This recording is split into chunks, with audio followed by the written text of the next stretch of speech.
Sir Arsalan ने number दिया था आपका जॉब के लिए। सर गूगल में से आपका नंबर निकाला है मैंने। Wrong number. सर बैनर में से आपका नंबर लिया है मैंने। नौकरी के लिए लड़के की जरूरत है आपको। अस्सलाम वालेकुम सर। सर मैंने आपका अखबार से नंबर लिया है। जी सर। 20,000 लेकर आइयो इंटरव्यू के लिए अगर आना है तो। नहीं सर। जी सर, नौकरी के लिए कॉल की थी मैंने आपको। भैया नौकरी मिलेगी? नहीं भाई, कोई काम नहीं है इधर। सर काम मिलेगा इधर मुझे? सर मैंने एमए किया हुआ है, हिसाब किताब सब कुछ जानता हूँ। बात ठीक है, आप पढ़े लिखे हैं, पर आजकल काम के हालात नहीं है। ठीक है सर। सर काम की जरूरत है, क्या मिलेगा? कोई नहीं भाई, कोई काम नहीं है यहाँ पे।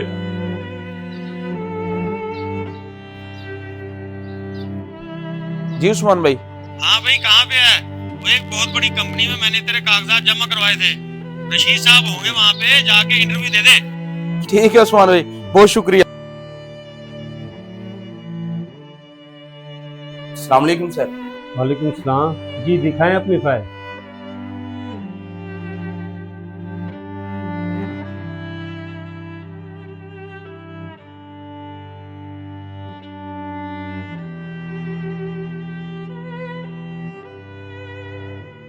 मुझे घुमा फिरा कर बात करने की आदत नहीं, सीधा मुद्दे पे आता हूँ, पॉइंट ऑफ बात करता हूँ। 1,00,000 रुपया दो, तुम्हारी नौकरी पक्की। यार सर 1,00,000 रुपया? सर मैं 1,00,000 कहाँ से दूंगा? मैं एक गरीब घर का लड़का हूँ। क्या नहीं दे सकते? तो टाइम वेस्ट क्यों कर रहे हो? उठाओ फाइल और जाओ यहाँ से। जी चुगताई साहब। जी सर, अकाउंट में पैसे आ गए हैं। सर आप फिक्र ना करें, नौकरी पक्की। बस आप अपने बेटे को सुबह भेजें, इंटरव्यू की कोई ज़रूरत नहीं। आपके बेटे की नौकरी पक्की है। हाँ जी अरे गए नहीं भाई, एक बार बोला ना, बगैर पैसे के नौकरी नहीं लगेगी। जाओ। सर मुझे इस नौकरी की बहुत ज़रूरत है। मेरे माँ बाप ने घर ज़मीन जेवरात सब कुछ बेच के मुझे एमए करवाया है। आपकी मेहरबानी होगी। मेरे घर के हालात नहीं ठीक सर, प्लीज़ मुझे नौकरी दे दे सर। मुझे ज़रूरत है इस नौकरी की। Please sir, I request you, please sir. मेरे वालिद साहब दिल के मरीज़ हैं सर, उन्हें लगता है मैं शहर में नौकरी कर रहा हूँ। प्लीज़ सर, मैं नौकरी के लिए भटक रहा हूँ, प्लीज़ मुझे नौकरी दे दें सर। मेरे पास कोई नौकरी नहीं है, please sir, I request you, नौकरी दे दे मुझे। तो मैं क्या करूं? ये क्यों सुना रहा है स्टोरी? इस पे कोई फिल्म बनाऊं? जाओ यहां से।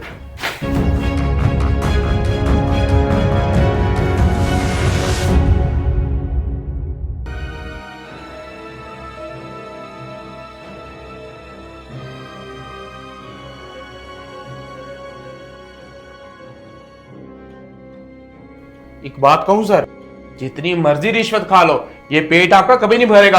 आप जैसा मैंने भेस इंसान कभी नहीं देखा। हेलो, ओ उस्मान के कहने पर बुलवाया था मैंने, अभी देख लेता हूं तुझे मैं। हेलो सिक्योरिटी, पकड़ो इसे, बाहर न जाने देना, इसने मुझे बेइस इंसान कहा है। बेटा रुको, बात सुनो। बेटा ये लो पानी पियो। बेटा आप इंटरव्यू देने के लिए आए, आपने अपना लिबास देखा है? और जूते देखो अपने। बेटा आपके पास नहीं था, आप किसी अपने दोस्त से कोई पैंट कोट और जूते भी मांग लेते। बाबा जी, इस दौर में कोई गरीब का दोस्त नहीं होता, और मेरे पास तो किराए के लिए पैसे नहीं थे इंटरव्यू देने के लिए। मुझे पता है मैं कैसे आया हूँ यहाँ पे। आप कपड़ों की बात कर रहे हैं, मैं गांव से आया हूँ शहर जॉब के लिए। मेरे माँ बाप ने सब कुछ बेच दिया, मुझे एमए करवाया, और मुझे आज जॉब नहीं मिल रही। बेटा ये जो ऑफिसर है ये ऐसा ही है, ये पैसे लेगा फिर जॉब देगा। बेटा आपने एमए किया हुआ है, किसी अच्छी कंपनी में ट्राई करो, ज़रूर तुम्हें नौकरी मिलेगी। बहुत शुक्रिया बाबा जी, आपने मुझे समझाया, और पानी पिलाने के लिए शुक्रिया। ऐसे लोगों के पास आप नौकरी पता नहीं कैसे कर लेते हैं। पता नहीं था मुझे ये साला रशीद जो है ऐसे करेगा। दिल तो करता है जाके इसका मुंह तोड़ दूं। ओए तू रो रहा है? अरे भाई तू रो रहा है? वो पागल है क्या? असद, ओ मेरे भाई, तू रो रहा है? हाँ मैं रो रहा हूँ, दिल भर गया था इसलिए आंखों से आंसू आ गए। स्मार्ट करूँ तो क्या करूँ, इतनी टेंशन है। 25 का हूँ, 40 का नजर आता हूँ। और मेरे माँ बाप ने मुझे बचपन से यही सिखाया कि बेटा अच्छा पढ़ेगा और ऑफिसर बनेगा तू, और अच्छी तनख्वाह होगी, बड़ा घर होगा। लेकिन देखो, पढ़ लिया, एमए कर लिया, लेकिन नौकरी के लिए भटक रहा हूँ, वो नौकरी नहीं मिल रही। और मेरे वालिद ने सब कुछ बेच दिया, और यहाँ तक के माँ के सारे जेवरात बेच दिए। उस्मान भाई, पूरे गांव में हम इकलौते हैं जो अपने ही मकान में किराए पे रहते हैं, और ऊपर से कर्ज इतना है कि उस्मान भाई बाबा को 2 बार अटैक आ चुका है। और उस्मान भाई, डॉक्टर ने साफ साफ बोला है अगर उन्हें तीसरा अटैक आया तो वो इस दुनिया में नहीं रहेंगे। मेरे माँ बाप ने उधर गांव में सोचा कि मेरा बेटा शहर जाएगा और वहां जाके बड़ा ऑफिसर बनेगा, पैसा कमाएगा, और यहाँ पे ये रशीद साहब जैसे ऑफिसर, और जिसने पैसा दिया उसकी नौकरी पक्की।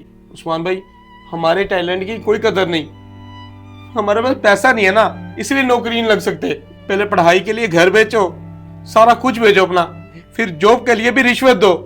हम पढ़ो लिखो की कोई इज्जत नहीं है उस्मान भाई, कोई इज्जत नहीं है, होगी भी कैसे? क्यों गरीबी में जो पैदा हुए हैं। काश ऊपर वाले ने नीचे भेजने से पहले 2 ऑप्शन दिए होते ना, गरीबी में पैदा होना है या गरीब पैदा होकर ही मर जाना है।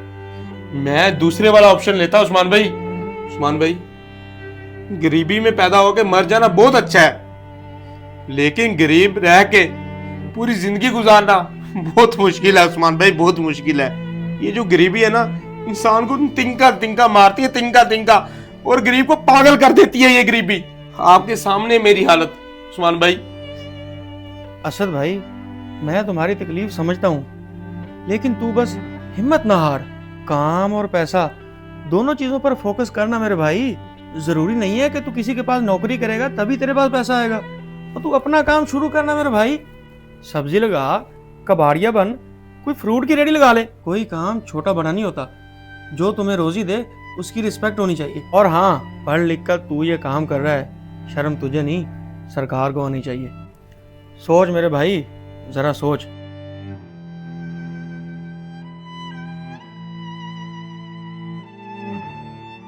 कबाड़ वाले।